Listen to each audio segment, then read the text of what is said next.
During the final network test sessions, I was reminded that Elden Ring really is an open-world RPG. And it's not just because of the amazing map, the exploration mechanics, and the horse riding system. It was because not everything is created equally in the lands between. Bosses that were destroying me during my first play session were suddenly melting to my blade as the network test came to an end. I was progressing and getting more powerful in the true RPG sense. For my second character, I went with the Prophet, which had the highest starting faith and was one of only 2 classes that could use incantations. If you've played Dark Souls, you'll see that incantations are basically miracles and pyromancies combined, and the Prophet started with one called Beast Claw, probably the most powerful spell in the entire demo, especially now that you can charge up spells for even more damage. There were most definitely some other fantastic options to be found for those who looked for them. For example, if you bring the Dragon Heart to the Dragon Altar, you will end up with Grail's Roar, Feast Upon Flame, and Dragonfire. Look how devastating this Dragonfire can be in the right situation. Even in PvP, it's very shocking for your enemies to suddenly have their whole world set ablaze.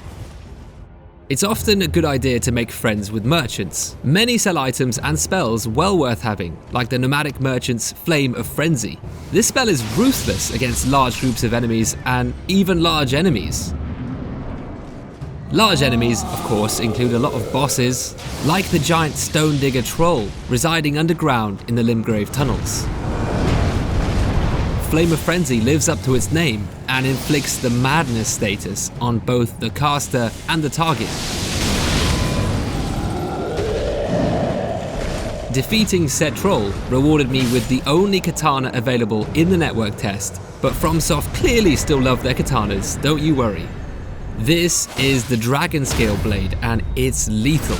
It scales with strength, dexterity, faith, and arcane. It's got good range and has a unique lightning skill. Definitely one of the best weapons we had access to. There were also a few good farming spots in the test, specifically where you could go and collect runes and smithing stones. One was in an area to the east where a lake of giant crabs could be made to damage each other. This was a decent way to gain runes, by aggroing them all, having them kill each other, and then teleporting back to the nearest site of grace.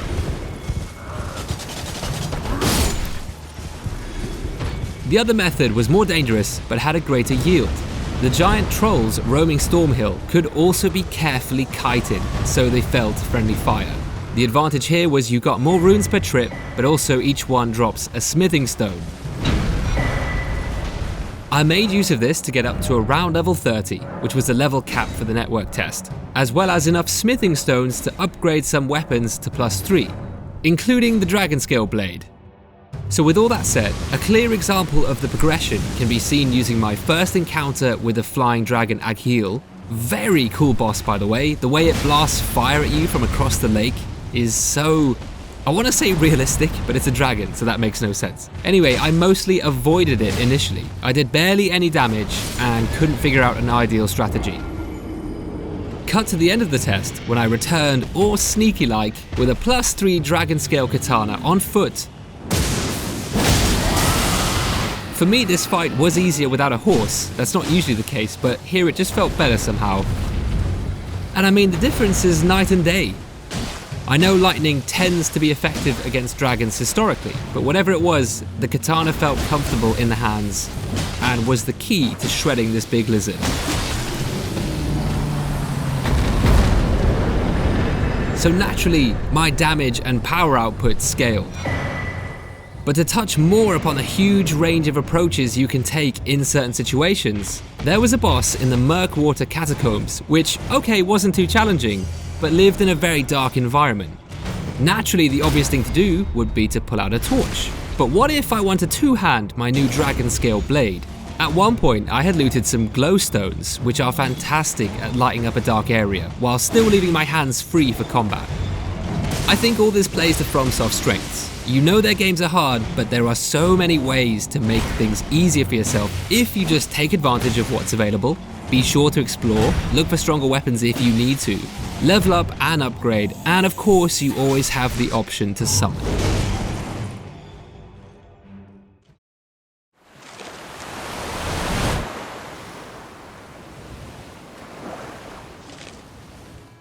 So what was the most challenging encounter? For me, the single hardest enemy. I have some notable contenders. The very first enemy you encounter, the Tree Sentinel. It's an optional, heavily armoured knight that roams an area of the lands between on horseback. The spell reflection ability blew my mind the first time it happened to me. It absolutely was challenging, to the point where I wouldn't be surprised if it had the highest kill-death ratio of any enemy in the entire demo. The key to beating this boss was matching his mobility on horseback, and you couldn't do that with other summons in your world. Margit the Fell Omen. This one's an obvious inclusion, as the final boss of the network test encountered on the approach up to Stormvale Castle, mainly because of his extreme aggression and relatively long combos, which make it really easy to run out of stamina, blocking and rolling. Thou art of passing skill. Warrior blood must truly run in thy veins. This is a fight where I do reckon you benefit from summoning players, purely to divide up his aggression.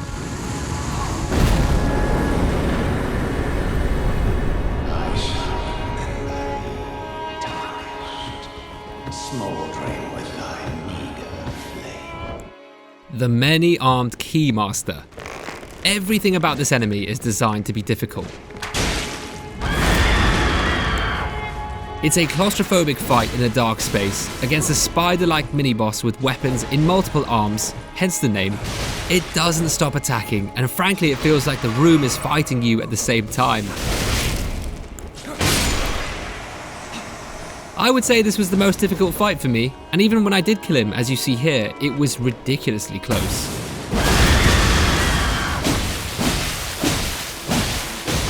My final strategy was literally just rush him down as fast as possible with as much damage as possible.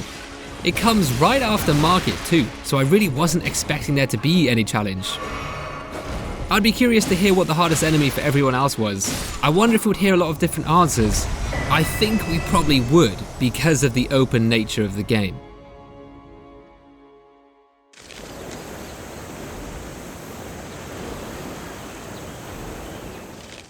To demonstrate how custom inventory layouts can now work, I'll be using the head tab I swapped to sort by order of acquisition, and then dropped all 5 pieces of headgear on the ground.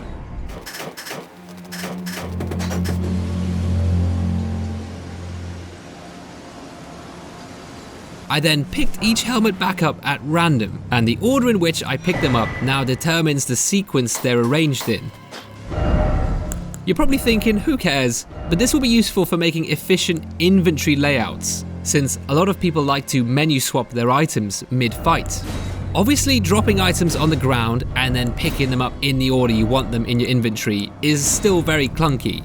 The solution to this is to use the storage box found at any site of grace. This is something we haven't had in previous Souls games, apart from Dark Souls 1, which did have a sorting function for swapping 2 items at a time.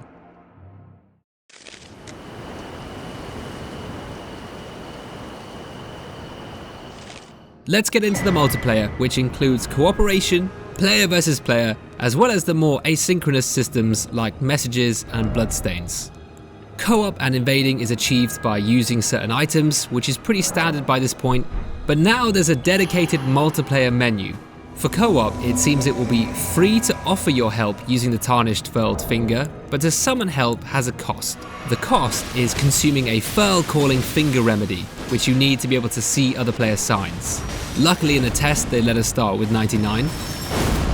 In the multiplayer menu you can also set up a password system to limit who uses your signs. Of course that's what you'll use if you want to co-op with your friends.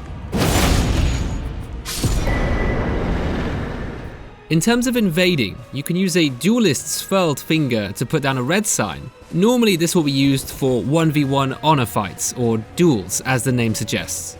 The bloody finger can be used to simply invade a world at random, and because of the way Elden Ring works, you can expect to invade into a set of bloodthirsty gankers almost every time.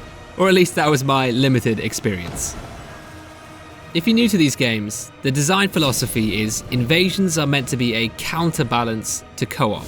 If you want help, you need to accept the risk of getting invaded. That's the idea. Currently, although it might change, Only co-op groups can be invaded unless solo hosts volunteer to be invaded using the Taunter's Tongue item. This did happen occasionally in the test. You can see some of my random invasions were solo hosts who wanted a fair duel, but most of the time it was teams. This is not necessarily a bad thing, except now there's a 4-player limit, meaning at best you could have a 2 versus 2, 2 invaders against the host and summon, which is obviously ideal and really fun. And you can host fight clubs as well. Fight clubs is where a host summons players to duel with each other. You'll usually recognize them because they'll be on the sidelines watching with binoculars. However, this player limit means it's possible you'll invade into a 3v1 situation with no chance of help, especially with the existence of the white cipher ring, which if a host uses it, it automatically summons in help if they get invaded.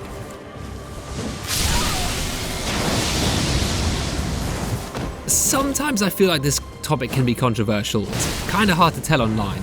I think by this point you can argue that the purpose of invaders, or at least spontaneous invasions using the bloody finger, are meant to be similar to special wandering mini-boss encounters.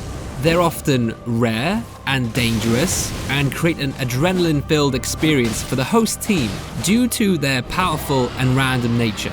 So with that in mind, hosts have the priority in this context, and they always have done. Just look at how invaders' healing flasks are halved by 50% rounded down. So since invading is a system for creating engaging experiences, the rewards should be centered on this, but they're not, at least not equally. The host gets a fur-calling finger remedy and some runes for defeating the invader. That's okay, their objective should be to defeat the invader to progress. I think there's an obvious logic there. The invader gets essentially the same thing though. In both cases, the players are only rewarded for landing the final killing blow on their opponents. Nothing actually rewards or incentivizes the invaders for using unique strategies, creating interesting scenarios, using unique specific setups, using the environment.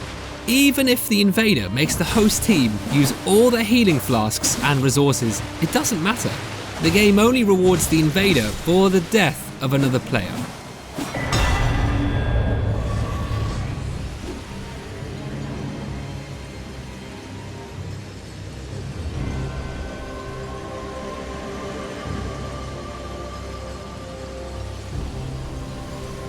You could have secondary objectives to complete. Maybe you get rewarded with some crafting materials if you survive a certain amount of time. I don't know. And I can't wait to see what kind of covenants will exist in the full Elden Ring game. Maybe we'll end up with some more creative multiplayer that has a variety of objectives with better rewards.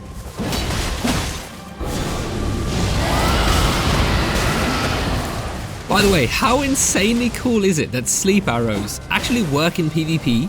I couldn't believe this when it happened to me. I just assumed they would only affect PvE enemies. But apparently, if you're hit 2 or 3 times, you'll snooze too.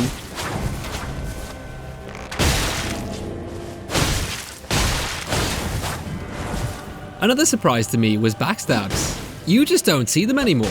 They're almost impossible to pull off in PvP. This is a bit surprising, because I thought they'd found quite a good balance in Dark Souls 3. However, in general, I would prefer backstabs being less effective, because in previous games they just warped the meta beyond belief. The only issue now will be if backstabs are weaker than other strategies, like healing, they become harder to punish. Dual wielding and power stancing is absolutely incredible. So glad they've brought that from Dark Souls 2. I didn't get to try it out that much, as I wasn't able to get other players to trade me duplicates. But I saw other players doing it, and it just looked amazing. Yeah, it overall looks great, fantastic. I really can't wait for the PvP. It's amazing purely because Elden Ring's world and design is so amazing, if you know what I mean. I do think they could expand and build upon and refine the multiplayer experience a bit more than they have done throughout all their games, but it's still a winning formula, obviously, because they're using it.